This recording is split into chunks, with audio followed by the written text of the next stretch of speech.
Buenos días, buenas tardes o buenas noches, mis queridos hermanos y amigos que ahora me están escuchando. La Biblia nos habla del canto de Moisés y del Cordero, y durante años yo me pregunté el significado de este canto y por qué lo cantan los 144,000, quienes son la última generación que vivirá sobre la tierra. Y esta es la respuesta que encontré a ese cántico que se encuentra allí en el libro de Apocalipsis capítulo 15, versículos 2 y 3, que dice así: Grandes y maravillosas son tus obras, Señor Dios Todopoderoso. Justos y verdaderos son tus caminos, Rey de los santos. ¿Quién no te temerá y glorificará tu nombre? Porque tus juicios se han manifestado.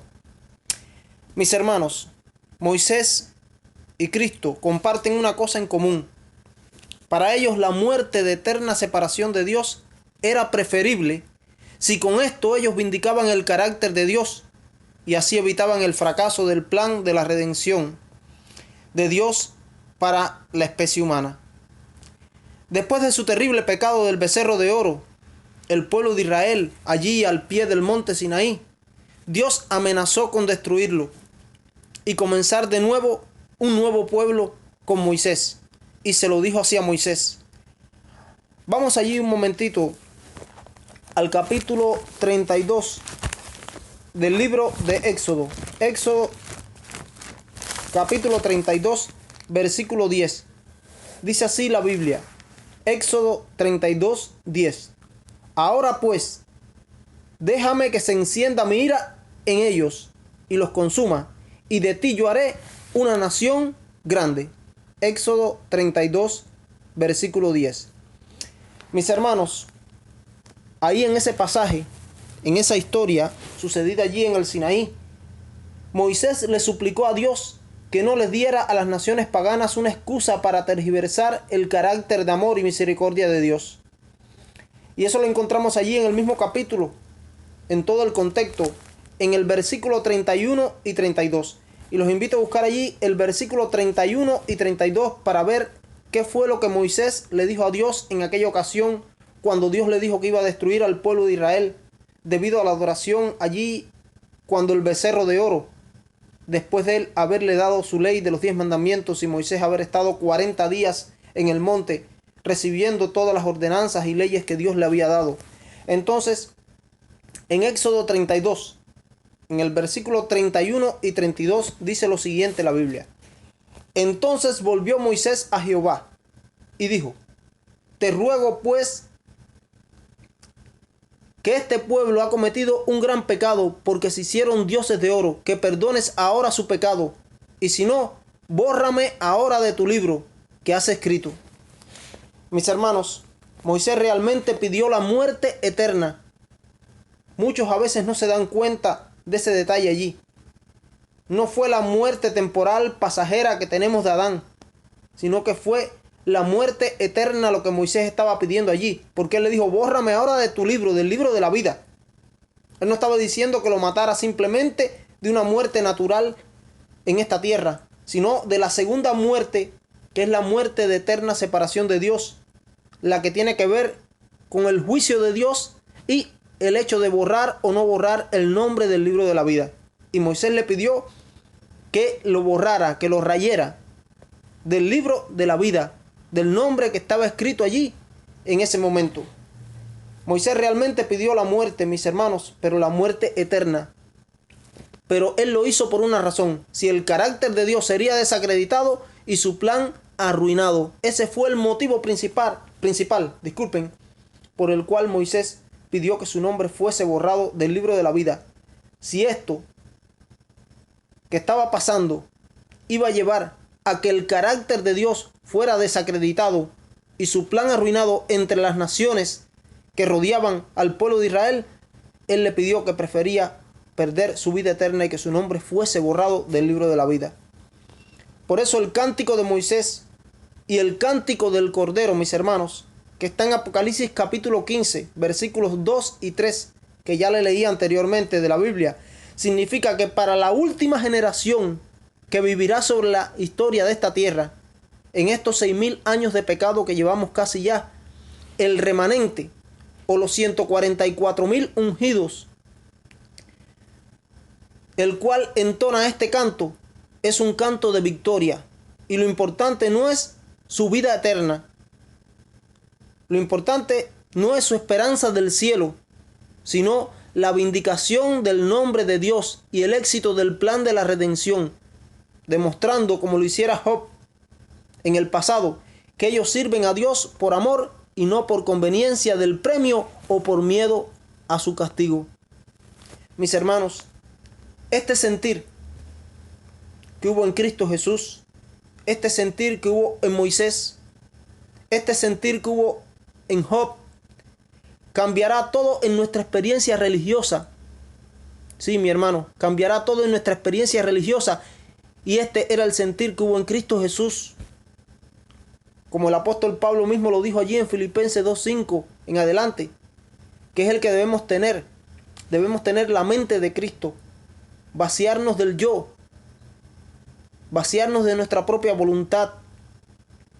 Y como él escribió allí, haya pues en vosotros este sentir que hubo también en Cristo Jesús, el cual siendo en forma de Dios, no estimó el ser igual a Dios como cosa que aferrarse, sino que se despojó a sí mismo, haciéndose obediente hasta la muerte de cruz al final, tomando la condición de siervo, hecho semejante a los hombres.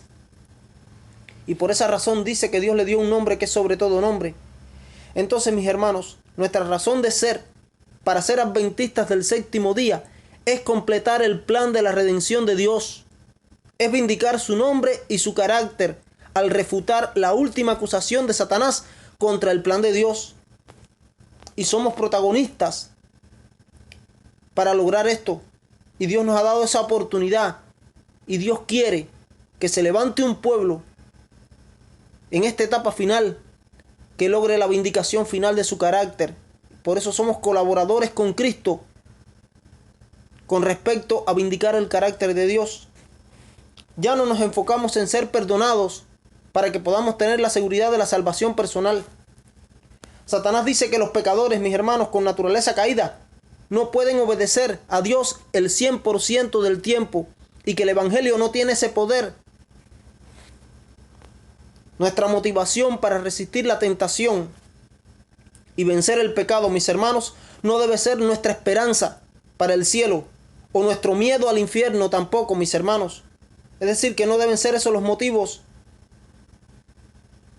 para resistir la tentación y vencer sobre el pecado. No, no debe ser esa esperanza de llegar al cielo y tener el premio que Dios nos va a dar. Pero tampoco debe ser miedo al infierno y a la destrucción. Sí, mis hermanos, nosotros no debemos tomar nuestras decisiones diarias ni hacernos preguntas sobre lo que está bien o lo que está mal debido a nuestro deseo de ser salvos, mis hermanos. Ese no debe ser nuestro motivo, porque eso es egoísmo. Eso es nuestra motivación para ser el remanente y guardar los mandamientos de Dios. Es ser la última pieza en el rompecabezas del plan de la redención de Dios, mis hermanos. Es ser el argumento final en el drama de la corte que ha estado sucediendo durante 6.000 años ya, demostrando que Satanás es el mentiroso desde el principio y su camino no funciona, sino que Dios es quien tiene la verdad y es su camino el verdadero, el puro, el auténtico, el que sí funciona. Nuestras decisiones, mis hermanos, sobre lo que está bien o lo que esté mal, tanto individualmente, personalmente, como colectivamente, como iglesia, no se basarán en lo que está permitido debido a la misericordia de Dios y nuestra dureza del corazón, sino lo que demostrará que Dios tiene razón y que Satanás está equivocado, mis hermanos. Ya no preguntaremos qué podemos hacer y aún así seremos salvos. Nuestro único deseo será vindicar el nombre de Dios ante el universo. El Hijo del Hombre, Cristo Jesús, nuestro Creador, nuestro hermano mayor, quien es más grande que el universo, se convirtió en lo más bajo de lo bajo y murió la muerte que los pecadores, como tú y como yo, merecíamos, para que ningún pecador, sí, mi hermano, para que ningún pecador tuviera que enfrentar esa muerte por sí mismo. Eso es misericordia, mis hermanos, la cual es la paga que nosotros merecemos y Él no nos da. Y esa paga es la muerte segunda de eterna separación de Dios. Y así lo trastoca, concediéndonos su gracia, que no es otra cosa que la paga de la vida eterna, con el que nosotros, o la que nosotros no merecemos, y que Él nos ofrece como un regalo gratuito. Sí, mis hermanos, la misericordia es la paga que nosotros merecemos y que Dios no nos da. Y la gracia es la paga que no merecemos y que Él nos da. Cristo Jesús, el cual es igual a Dios, Él es Dios, el más elevado y el más exaltado de toda la creación, se convierte en la cruz en lo más bajo, incluso una maldición para nosotros, para que nunca tengamos que enfrentarnos a esa maldición tú y yo, porque Él lo pagó en sustitución de todo aquel que lo acepte por medio del don de la fe que viene por el oír de su palabra, mi hermano. Porque dice la Biblia en Romanos que la fe viene por el oír y el oír de la palabra de Dios. Cristo, quien era en la forma de Dios, estimó el no ser igual a Dios como cosa que aferrarse, como dice Filipenses 2:5 en adelante, sino que tomó sobre sí la forma de un siervo sufriente y fue hecho semejante a ti y a mí, a los hombres. Y siendo hecho carne en la forma de un hombre, Cristo se humilló y se hizo obediente hasta la muerte, mi hermano, sí, incluso la muerte de cruz, como lo expresa Filipenses 2:6-8. Les voy a buscar una cita que está en el libro El deseado de todas las gentes y se las quiero leer. El deseado de todas las gentes, en la página 25, se escribió lo siguiente. Deseado de todas las gentes, página 25. Dice allí: en Cristo nos unimos más estrechamente a Dios que si nunca hubiésemos caído. Al tomar nuestra naturaleza humana, el Salvador se ha unido a la humanidad por un lazo que nunca se romperá. A través de las edades eternas, Él está vinculado con nosotros. Dios ha adoptado la naturaleza humana en la persona de su Hijo y la ha llevado al cielo más alto. Es el Hijo del Hombre quien comparte el trono del universo, deseado de todas las gentes, página 25. Pero mi hermano y mi amigo que me estás escuchando ahora, no sé si seas capaz de valorar el sacrificio profundo y eterno del amor divino, ya que no solo el Señor tomó sobre sí la humanidad de nuestra raza caída 4000 años después de que Adán había caído, sino que la retendrá para siempre.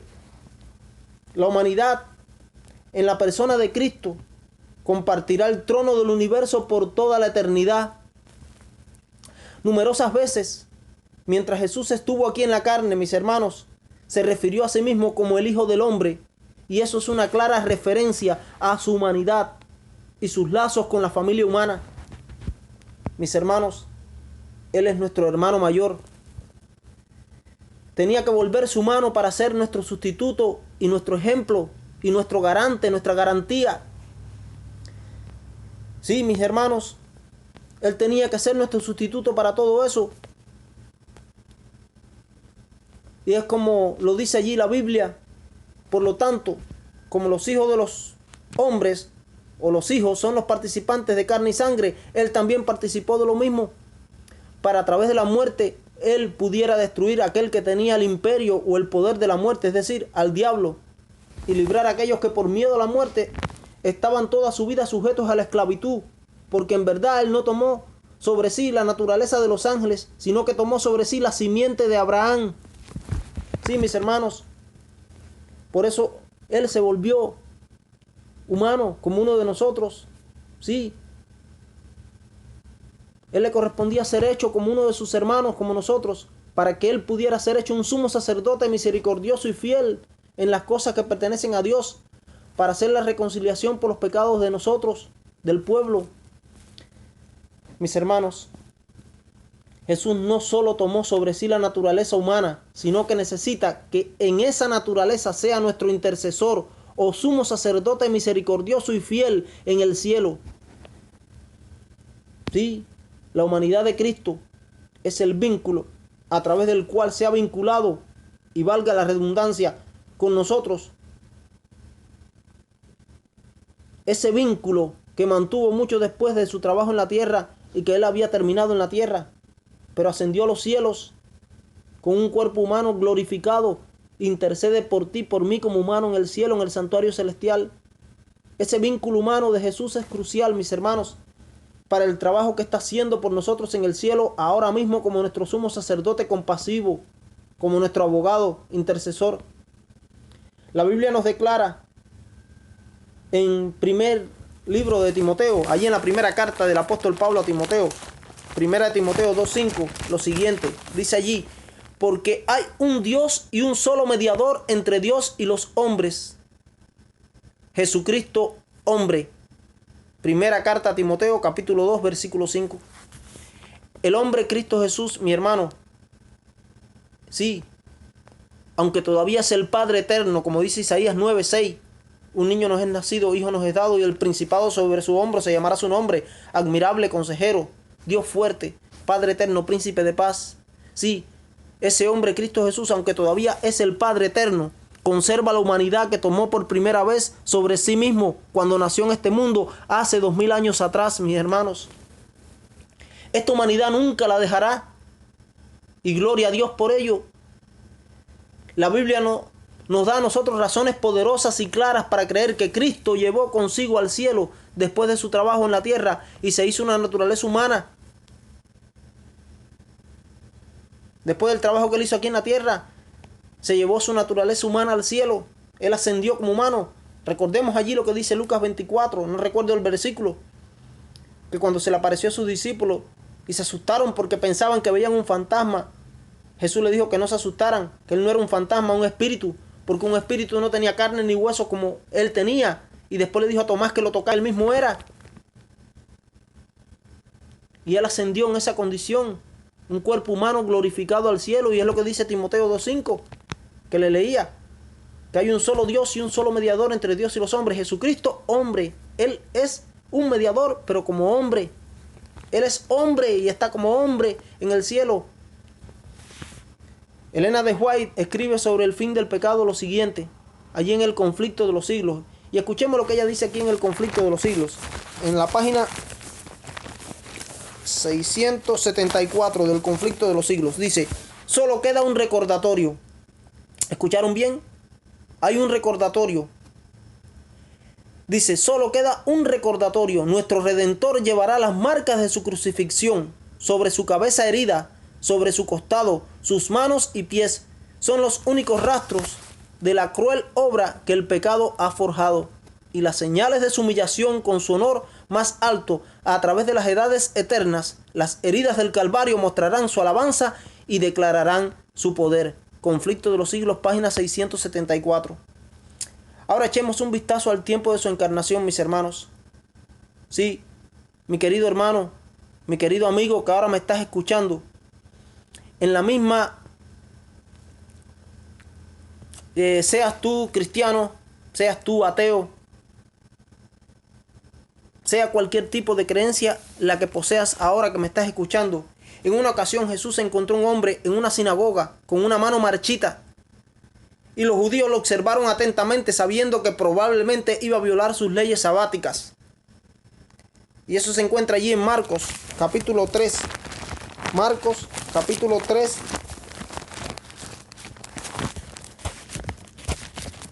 versículos 4 y 5. Y dice allí lo siguiente: y él les dijo: ¿es lícito? Es una pregunta. ¿Es lícito hacer el bien en los sábados o hacer el mal? ¿Salvar la vida o matar? Pero ellos callaron. Y cuando él los miró con enojo, entristecido por la dureza de sus corazones, le dijo al hombre: extiende ahora tu mano. Y la extendió, y su mano fue restaurada como la otra. Y los fariseos salieron y de inmediato consultaron con los herodianos contra él cómo podrían destruirle. Esto no es un estallido de temperamento, sino un enojo legítimo y santo, el de Jesús, mis hermanos, por la hipocresía de aquellos en mantener sus tradiciones mientras conspiraban para matarlo. Sí, observe también su dolor por su ceguera voluntaria y su odio asesino. Cuando Jesús fue con 3 de sus discípulos a lo más profundo del Getsemaní, allí en Mateo 26, versículos 37 y 38, Escuchen lo que dice.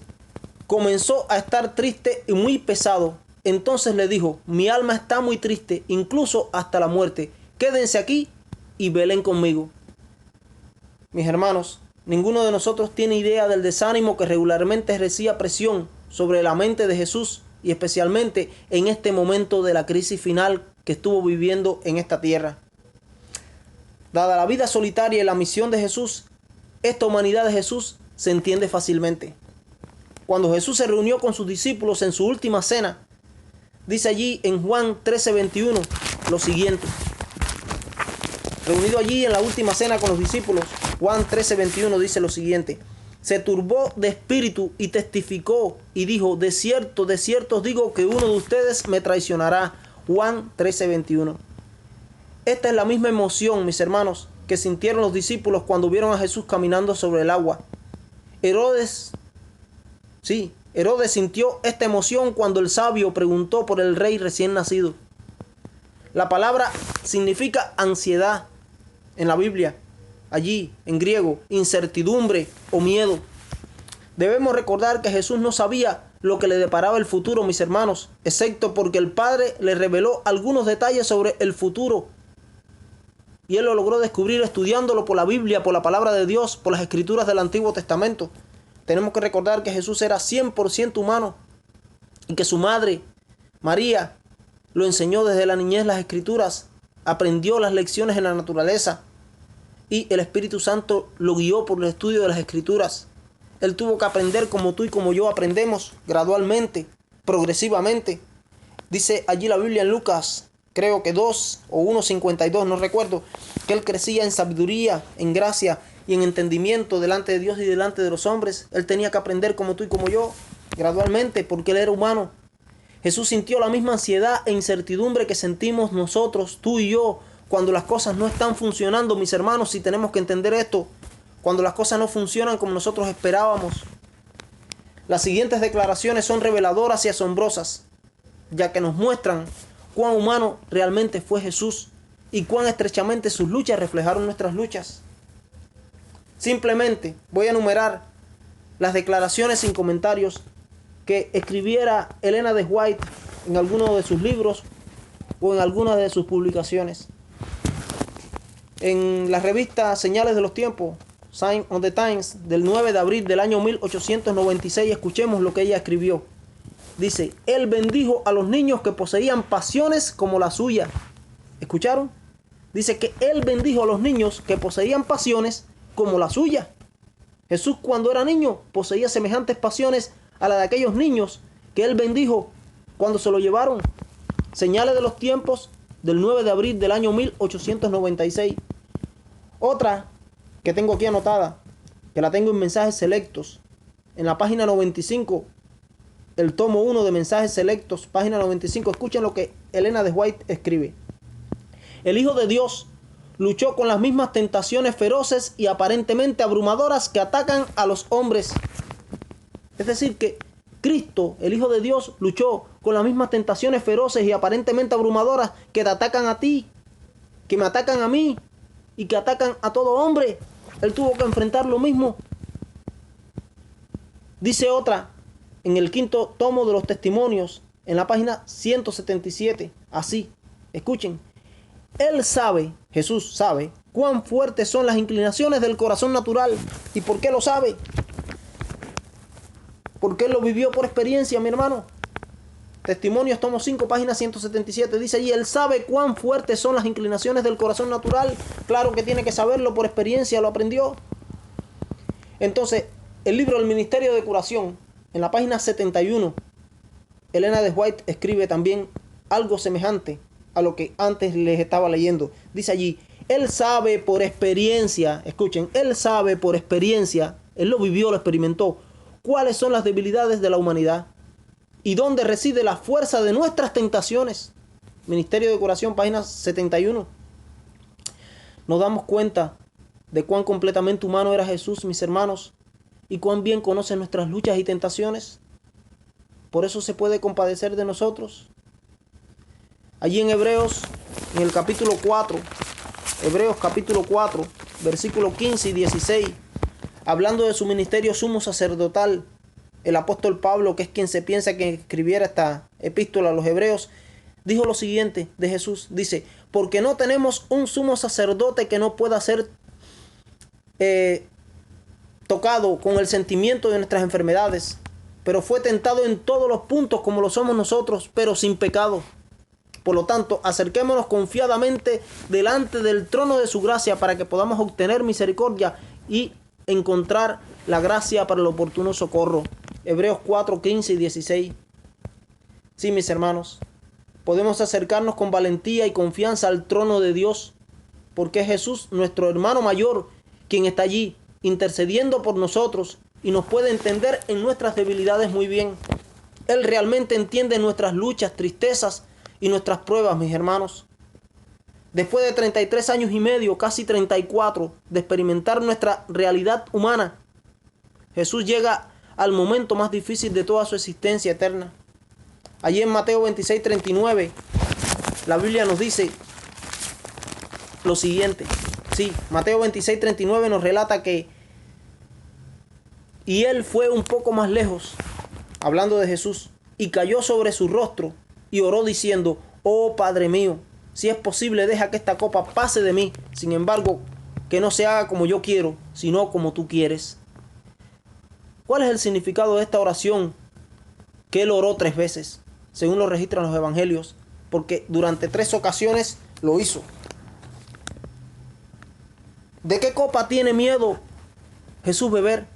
¿Cuál es esa copa mortal a la que Jesús le temía beber en aquella ocasión y que se rehusó en 3 ocasiones casi prácticamente a beber, hasta que se dio completamente su voluntad humana a la voluntad del Padre para que se hiciera su voluntad, la del Padre en este caso, y no la de él?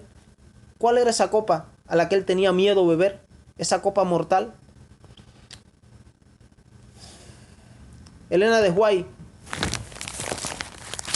en el libro Testimonios, tomo 2 de los Testimonios, página 214, dice lo siguiente. Escuchemos. Libro Testimonios, tomo 2, página 214. Dice, algunos tienen opiniones limitadas de la expiación. Piensan que Cristo sufrió solo una pequeña porción de la pena de la ley de Dios. Suponen que, mientras la ira de Dios fue sentida por su querido Hijo, Él tuvo a través de todo su dolor, sufrimientos. La evidencia del amor y la aceptación de su Padre, que los portales de la tumba ante Él estaban iluminados con una brillante esperanza y que Él tenía la evidencia permanente de su futura gloria. Aquí hay un gran error. Testimonios, tomo 2, página 214. Y le vuelvo a leer la cita con más pausa. Dice, algunos tienen opiniones limitadas de la expiación. Es decir, que no la entienden completamente. Piensan que Cristo sufrió solo una pequeña porción de la pena de la ley de Dios. Suponen que mientras la ira de Dios fue sentida por su querido Hijo, Él tuvo a través de todo su dolor, sufrimientos, la evidencia del amor y la aceptación de su Padre. Que los portales de la tumba ante Él estaban iluminados con una brillante esperanza y que Él tenía la evidencia permanente de su futura gloria. Aquí hay un gran error. Mis hermanos, el destino final de los perdidos es la segunda muerte.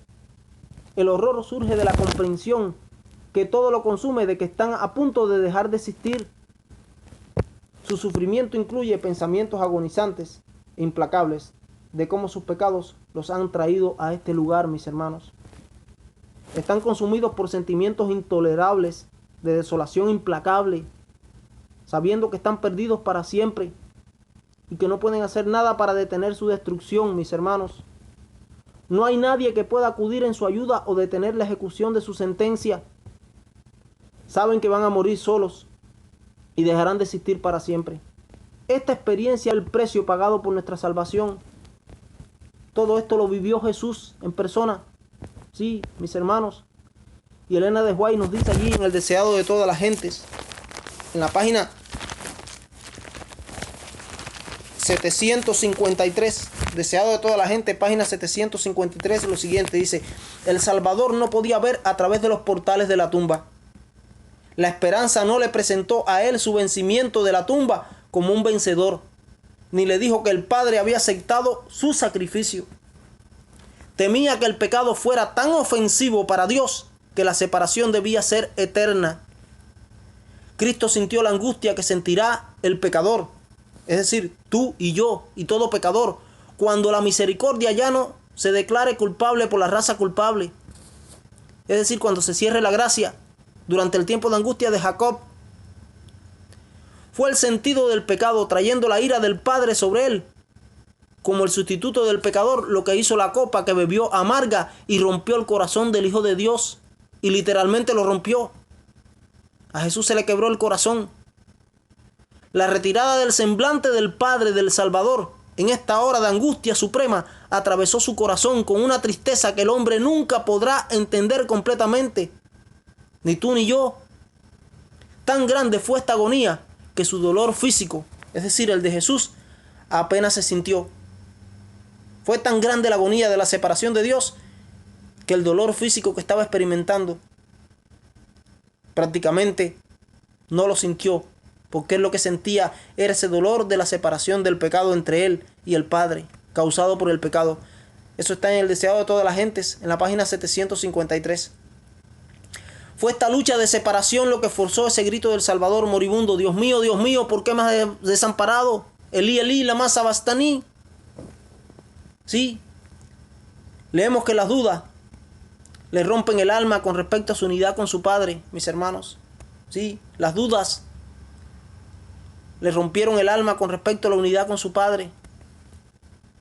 Este es el Hijo de Dios, es el Hijo del hombre, que se pregunta si alguna vez volverá a ver a su Padre. Pónganse a pensar en eso. La separación él la vio tan real, tan seria, y fue real, que él pensó que nunca más volvería a ver a su Padre, que nunca más volvería a estar en esa unión que tuvo desde la eternidad. Su ansiedad, su incertidumbre, es real, mis hermanos, fue real, porque estaba pasando por la experiencia de la segunda muerte, la muerte de eterna separación de Dios, pero no logramos entender eso. Está muriendo la calidad de la segunda muerte, en la que toda esperanza se le ha ido. Nuestro Salvador eligió la muerte, incluso la muerte eterna, sobre la vida, sin nosotros. Cristo nos amó lo suficientemente a nosotros, con ese amor ágape que lo da todo sin pedir nada a cambio, infinito, como para morir para siempre si fuera necesario, mis hermanos. ¿Cuán agradecidos debemos estar por esto? Esta es la copa que Cristo tenía miedo de beber, mis hermanos. Sí, esta era la copa. ¿Dónde estaba el Padre? ¿Dónde estaba el Padre en ese momento? Que ese es otro aspecto que no se aprecia completamente. Sí, ¿dónde estuvo el Padre durante esa experiencia de Jesús, mis hermanos? En la hora más oscura, ¿dónde estuvo el Padre? En manuscritos liberados, en el manuscrito liberado número 12, página 407, Elena de White escribió lo siguiente, dice: en la hora más oscura, cuando Cristo soportaba el mayor sufrimiento que Satanás podía traer para torturar a su humanidad, su Padre le escondió su rostro de amor, consuelo y piedad. En esta prueba, su corazón se rompió. Manuscritos liberados, página 407, el número 12, que dice que en esa hora de prueba su corazón se rompió. Y le vuelvo a leer la cita porque está bien fuerte, bien dura, y me hincha el corazón cuando la leo. Dice: en la hora más oscura, cuando Cristo soportaba el mayor sufrimiento que Satanás podía traer para torturar a su humanidad, su Padre le escondió su rostro de amor. Fue cuando él dijo: Elí, Elí, lama sabachthani. Dios mío, ¿por qué me has desamparado? Dice que en esa hora más oscura, cuando Cristo soportaba el mayor sufrimiento que Satanás podía traer para torturar a su humanidad, su Padre le escondió su rostro de amor, consuelo y piedad. En esta hora, su corazón se rompió. Manuscrito liberado número 12, página 407. Mis hermanos, durante esas horas oscuras, horas de la tarde, el Padre estaba a su lado, al lado de su Hijo, pero debido al pacto que habían hecho juntos en la eternidad pasada, el Padre debía ocultar su presencia durante el sufrimiento de Jesús. No debe acercarse a Jesús porque la salvación de la raza humana dependía de su control en ese momento. debe ejercer una moderación infinita, mis hermanos, y divina, para controlar su deseo infinito y divino, para ayudar a su hijo, asustado, sufriente y moribundo, inocente, con quien ha compartido el pasado de la eternidad. Jesús no debe tener conciencia de la presencia del Padre ni del vínculo eterno de amor que siempre había estado entre ellos en ese instante, porque él era humano. El amor divino del Padre por ti y por mí contuvo el impulso abrumador de alcanzar y sostener a Jesús en sus brazos y asegurarle que estaba con su Hijo. En ese momento, mis hermanos, la mayor hora de la necesidad de Jesús era esa. Dios no podía, no lo haría, porque si lo hiciera, todos estaríamos perdidos, tú y yo. Oh, qué dolor debe haber sentido. Qué dolor debe haber soportado el corazón infinito del Padre eterno al ver a su Hijo inocente, inmaculado y amado, tener que verlo en ese sufrimiento. Y más ver cómo Jesús sentía el temor que lo hubieran abandonado y dejado solo. Cosa que no era real en un sentido, porque el Padre estaba ahí. Pero Jesús debía ser el divino portador del pecado, cargar sobre sí el pecado. Y esto provocaría la muerte segunda en él en la cruz, la cual fue la que pagó, que es la muerte de eterna separación de Dios, para que tú y yo tuviéramos vida eterna, y para vindicar el carácter de su Padre ante el universo, ante las acusaciones del pecado de Satanás, para que vean cuánto ha costado el pecado, mis hermanos. La forma en que el Padre retuvo su abrazo divino será el estudio de los redimidos por los siglos eternos de la eternidad. Y valga la redundancia, tendremos toda la eternidad para estudiar este misterio de la piedad infinito. Y nunca terminaremos por la eternidad de llegar a la profundidad, porque fue infinita. A veces olvidamos que la expiación es el sufrimiento de la deidad, mis hermanos. Sí, es el sufrimiento de la deidad. Los tres seres de la deidad: el Padre, el Hijo y el Espíritu Santo. El Padre, el Hijo y el Espíritu Santo estaban comprando nuestra redención, mis hermanos. Solo hubo una vez en toda la eternidad que hubo una separación de la deidad, mis hermanos. Dios es uno. Dios ha existido siempre como uno, en esa deidad, en esa unidad eterna. Pero una sola vez en toda la eternidad, y quedará como la única vez, para que vean cuánto costó el pecado y cuánto costó nuestra redención, que esa sola vez hubo una separación de la deidad. Esto cargó el pecado sobre sí de toda la humanidad y dijo: Dios mío, ¿por qué me has desamparado? Y eso fue desde el Getsemaní, cuando estuvo luchando esas 3 veces en oración para que pasara esa copa de él, hasta la cruz, cuando murió y dijo: consumado es. Y fue con el motivo de vindicar el carácter de Dios ante el universo, y por amor a nosotros, a ti y a mí, mi hermano. Solo una vez se cortó el vínculo eterno entre ellos. Solo una vez uno de los eternos del trío celestial, en este caso Jesús, se vio obligado a experimentar el abandono y la separación total de los demás. Una separación que literalmente rompió el corazón del Hijo de Dios, mis hermanos. Era necesario que la terrible oscuridad se congregara alrededor de su alma, porque estaba parado en el lugar del pecador, y esta oscuridad que todo pecador debe experimentar. Sí, es la oscuridad que todo pecador debe experimentar, y la experimentó Cristo en sustitución nuestra. Fue un sacrificio vicario en nuestro lugar. Esta separación de los poderes divinos nunca más volverá a ocurrir. Y gloria a Dios por ello, mis hermanos. Nunca más volverá a ocurrir a lo largo de la eternidad. Recordemos que a lo largo de esta experiencia Jesús tuvo que tomar decisiones. No se salvó a sí mismo, incluso cuando temía estar perdido para siempre, porque se vació de su yo, sumergido en su amor ágape altruista que lo dio todo sin pedir nada a cambio, mi hermano. Si Jesús hubiera bajado de la cruz para salvarse, la raza humana en la que estamos tú y yo estaría completamente perdida por la eternidad. Simplemente eligió la muerte sobre la vida sin nosotros. Mis queridos hermanos, mis queridos amigos, debemos entender que Él no quería ser Dios si no pudiéramos estar con Él. ¿Entienden eso? Nuestro hermano mayor Jesucristo, el cual es el eterno Dios, eligió no existir para siempre. Si eso es lo que necesitaría para que podamos vivir para siempre tú y yo.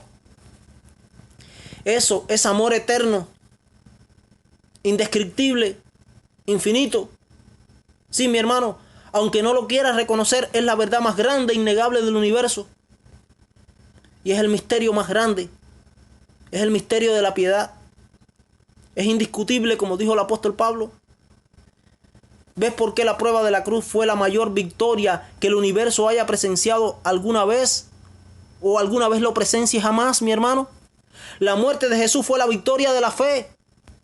Durante las horas más oscuras de la cruz, Jesús tuvo que confiar en su conocimiento previo del Padre. Fue esto lo que lo sostuvo mientras soportaba la sensación de desaprobación y la separación de Dios. En la hora de su mayor prueba, Jesús tuvo miedo y ansiedad, mi hermano, sí. Y tras el cierre de la gracia, vamos a tener miedo y ansiedad como lo tuviera Él. Durante ese tiempo de angustia de Jacob, que se aproxima en un futuro. Pero no se trata de nuestra propia salvación, mis hermanos. Nosotros temeremos a estar tergiversando a Dios de alguna manera. Esa va a ser nuestra mayor preocupación. Cuando lleguemos al punto de que prefiramos ser borrados del libro de la vida, así como, disculpen, lo prefirió Moisés, y entrar en la eterna inexistencia, que empañar el nombre de Dios de alguna manera, entonces y solo entonces estaremos aprendiendo la canción o el cántico de Moisés y del Cordero, una canción que ninguna otra generación del pueblo de Dios ha aprendido jamás o aprenderá. Esa es la canción o el cántico de los 144,000 que siguen al Cordero exclusivamente, sin más incursiones en la tierra de Satanás, mis hermanos, ya sea a sabiendas o sin saberlo. Y ellos podrán decir, como dijo Jesús en una ocasión allí en Juan 14, no recuerdo si es el versículo 29 o 30, viene el príncipe de este mundo y él nada tiene en mí. Mi única y ferviente esperanza, mi hermano, y mi deseo, es que esta generación final, en la que estamos entrando tú y yo, en la que estamos viviendo tú y yo, aquí y ahora en la tierra, aprenda esa canción, ese cántico, y complete el rompecabezas de salvación de Dios, sin más cabos sueltos o piezas que no encajen. Que Dios te bendiga mucho, mi hermano. Que Dios te bendiga mucho, mi amigo. Y preparémonos para estar sobre el mar de vidrio, con arpas de oro en nuestras manos, entonando el cántico de Dios, el cántico de el Cordero, el cántico de Moisés, que es el cántico de los 144,000, que dice: justos y verdaderos son tus caminos, Señor Dios Todopoderoso. Sí, justos y verdaderos son tus caminos, Rey de los santos. ¿Quién no te temerá y glorificará tu nombre? Porque tus juicios se han manifestado. Maranata muy pronto, mi hermano. Y preparémonos para el encuentro con nuestro Dios. Que Dios te bendiga siempre. Amén.